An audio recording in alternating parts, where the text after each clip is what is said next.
So today we have some more interviews with Naoki Hamaguchi, who is the director of Final Fantasy VII Rebirth, and he reveals that he almost did not accept one of the directing roles for this remake trilogy. He also mentions that at one point they did consider DLC for Rebirth, and he also talks about what's next for Final Fantasy VII after Remake Part 3 comes out. So if any of that sounds cool to you, feel free to click the like button, and if you're new here and you'd like to stick around and help support the channel, you can subscribe, and as always, leave your thoughts in the comments down below. So we're going to be pulling from a few different interviews in today's video, and we're starting off first with a BBC interview where they sat down with Naoki Hamaguchi to reflect on the Final Fantasy VII Remake project as a whole, and this is where Hamaguchi-san reveals that he almost did not take one of the director roles for this remake trilogy. Hamaguchi goes on to say, "I realized this was going to be 10 years of my life as a games developer, and I was a little torn," which it's kind of hard to imagine Hamaguchi-san not being involved in this trilogy so far, because he just seems to be handling the position of director really well. Now, if we look back at 7 Remake, the lead director was Tetsuya Nomura, with Hamaguchi-san being co-director. And at that time, Nomura was incredibly busy. He's just a busy man in general. He's got the Kingdom Hearts franchise to focus on, he had 7 Remake to focus on, and who knows what other side projects he was planning. So he was the lead director on that, but I'm assuming Hamaguchi probably learned a ton working with Nomura in that role as co-director on Remake that would then transfer over to Rebirth.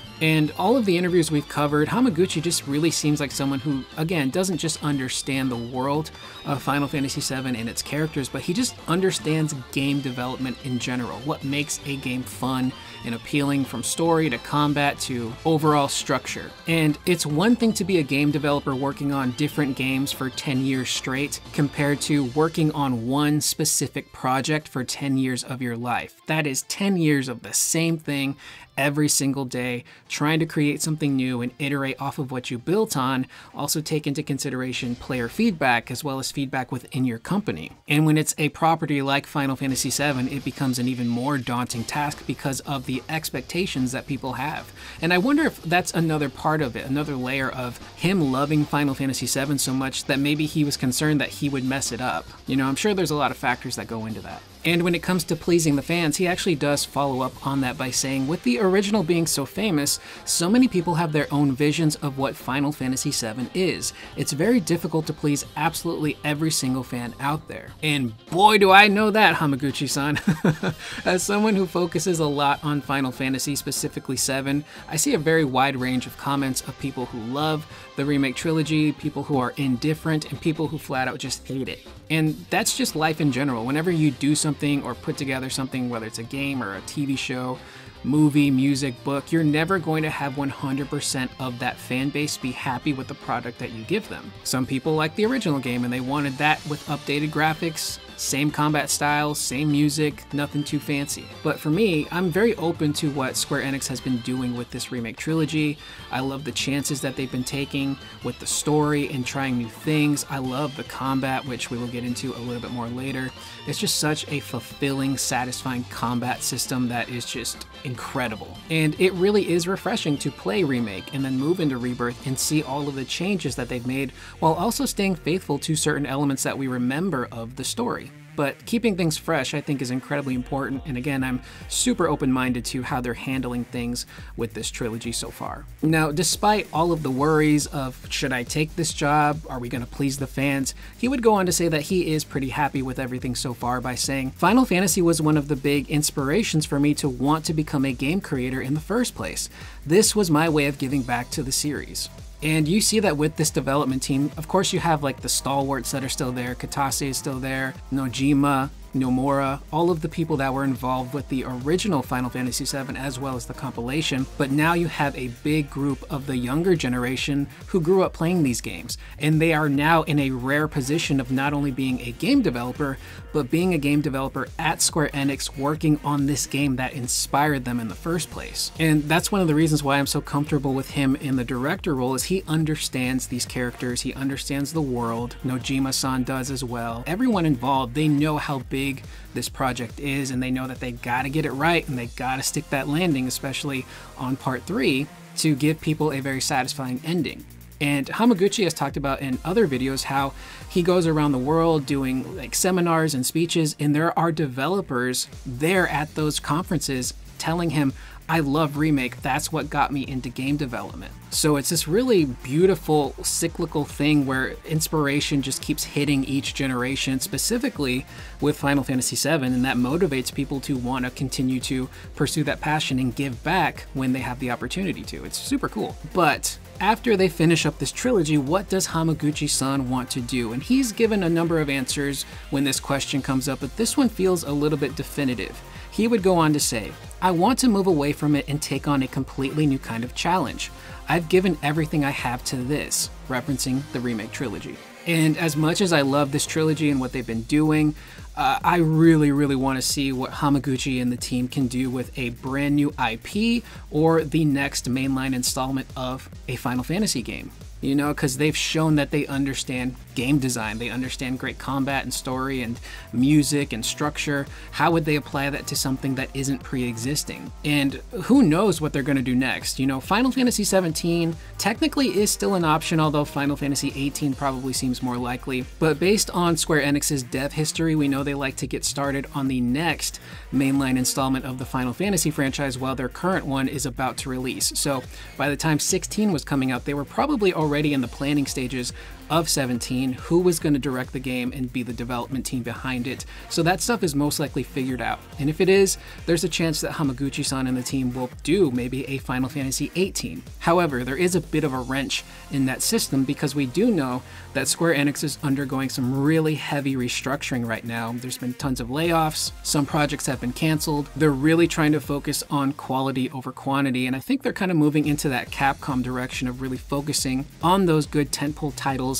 And if you find success there, then you can take a look at your back catalog and be like, okay, what franchises that have been lying dormant for a while can we then pull from and create something new? So if that restructuring is pretty severe, there is a possibility, again, this is just me pulling stuff out of my butt, but there is a possibility that maybe 17 has been delayed because of that restructuring. We don't really know for sure until Square Enix actually says something. But I imagine he and the team, as much as they love 7, they really do want to move on to something different. New characters, a new world, a new story, hopefully still keeping the combat mechanics that they created for this Remake Trilogy and just expanding upon it even more because it's just so well constructed. And in regards to the combat, there are so many factors that go into that system feeling so good. It's not just the fact that the mechanics feel good.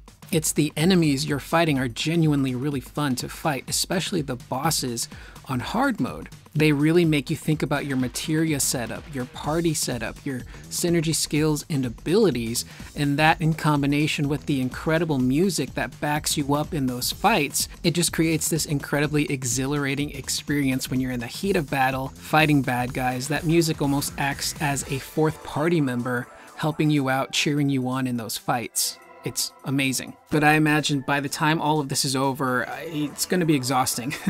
Having spent 10 years of your life working on a trilogy and realizing how big and heavy that responsibility is, you're going to want to do something a little different. So whether it's Final Fantasy XVIII or a completely new IP, I'm fully on board with what they do. Now up next, we're going to jump over to the Epic Games Store, which interviewed Hamaguchi-san not only about the Remake Trilogy and its structure and some of the dev history, but also about that PC port that so many people had been waiting for.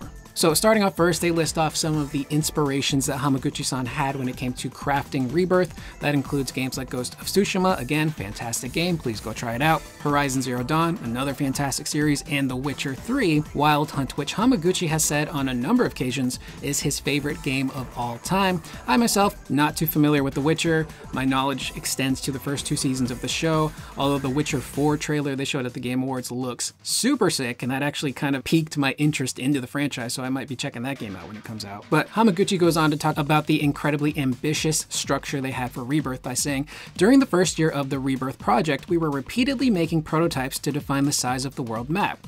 The key concept of narrowness that's just enough to feel spacious was born out of this process, and we were looking for the perfect size that would make users feel that the world map was spacious, but would also be feasible to achieve from a development standpoint. And keep in mind, this is technically Square Enix's first semi-open world game or open zone type of game where you have these massive environments that all have to be different from one another. And whenever you're creating an open world type game, there are so many issues that you have to be concerned about, because you can have issues that stem from lighting and textures to NPCs just acting all weird because you changed one thing. There are so many variables to consider. That's an abuse of power! Tyrant! Tyrant! Tifa, tell me your secret. How'd you put up with this jerk face? In terms of the structure, I really love how the regions are laid out in Rebirth. Yes, especially Gungaga, even though it was kind of a nightmare to navigate, I at least appreciate that they try to do something different with the layout of all of the regions instead of just doing one specific flat zone for everything. And how Hamaguchi describes it as narrowness with just enough to feel spacious is perfect, because these zones are massive, but they're not overly massive. They feel doable when it comes to how you explore them. And what's interesting is that a lot of players, when they play Rebirth, have all kind of said the same thing, and that's when they get to Nibelheim, they start to feel open world fatigue. And I certainly felt that. But what I think is interesting is I think the developers took that in mind and probably anticipated it, because a lot of the earlier zones are big. There's a ton to do, there's so much to explore, and how you explore them, that by the time I got to Nibelheim, I was kind of burned out. But what was really nice is that Nibelheim was so much smaller. There was technically a lot less to do in Nibelheim. So it became really refreshing once I got there of, okay, I don't have this super large region to do a lot of the same stuff I was doing prior. So the entire structure I think is great, and I can't wait to see how they expand part 3. Do they make the areas even bigger? Are there smaller zones? How are they going to connect them all together? It's pretty exciting. Now up next, Hamaguchi talks about the age-old question of trilogies, and that's how do you handle part 2? Because part 2 tends to be the most important part of any trilogy, whether it's movies, TV shows, or video games. Hamaguchi goes on to say, the second title within a trilogy is extremely important. If the second title fails to attract attention, fans will lose interest in the third. Because of this, I believe that the second title tends to be the most beloved within any memorable digital entertainment trilogy, which I think is true. You take one of the biggest examples, and that's the original Star Wars trilogy.